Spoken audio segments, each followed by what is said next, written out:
નમસ્કાર, આપ જોઈ રહ્યા છો સંદેશ ન્યૂઝ અને સમાચારો સાથે હું છું લખમા। બુલેટિનની શરૂઆત કરીશું એક મોટા સમાચાર। સુરતમાં તાપી નદીના પાણીની અત્યારે ભરપૂર આવક જોવા મળી રહી છે। તાપી નદી બે કાંઠે વહેતી થઈ છે, ત્યારે સુરતમાં તાપી નદીમાં પાણીની આવક થતાની સાથે જ જે કોઝવે છે તે પણ અત્યારે પાણીમાં ગરકાવ થઈ રહ્યા છે। વિયરકમ કોઝવેની સપાટી 9.63 મીટરને પાર કરી ચૂકી છે। કોઝવેની ભયજનક સપાટી 6 મીટરની છે। જે આ કોઝવેની ભયજનક સપાટી છે તે ત્યારે વટી ચૂકી છે। પાણીનો ધસમસતો પ્રવાહ તેના ઉપરથી વહી રહ્યું હોય તેવું આ એક્સક્લુઝિવ દ્રશ્ય ત્યારે સામે આવી રહ્યા છે। તાપી નદીમાં સતત પાણીની આવક, ઉપરવાસમાં ભારે વરસાદને કારણે નદીમાં સતત આવક પાણીની વધવા પામી છે। સંવાદદાતા મનીષ પરમાર અમારી સાથે લાઈવમાં જોડાઈ ચૂક્યા છે। મનીષ, અત્યારે તાપી નદીમાં પાણીનો પ્રવાહ વધી રહ્યો છે, કોઝવે છે તે પોતાની ભયજનક સપાટીને વટાવી ચૂક્યો છે। સમગ્ર સ્થિતિ શું છે અત્યારે ત્યાં?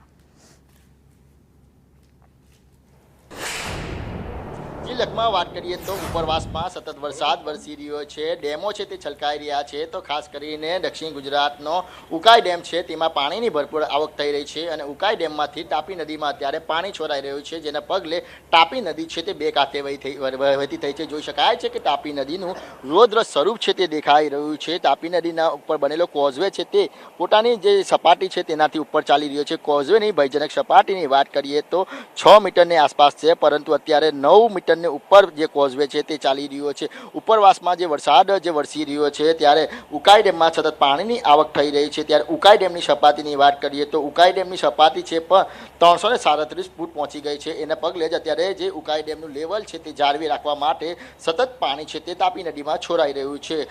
અત્યારે જે વાત કરીએ તો 1,63,000 ક્યુસેક પાણી છે તે ઉપરવાસમાંથી જે તાપી નદીમાં છોડાઈ રહ્યું છે।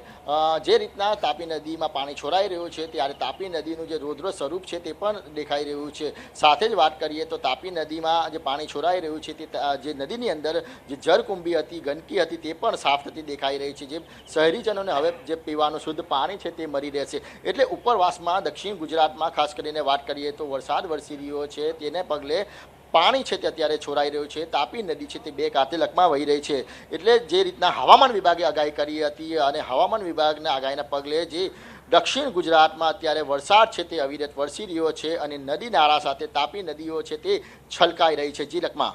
જી આભાર, આપ જોડાયા અને સમગ્ર સ્થિતિનો તાગ આપ્યો।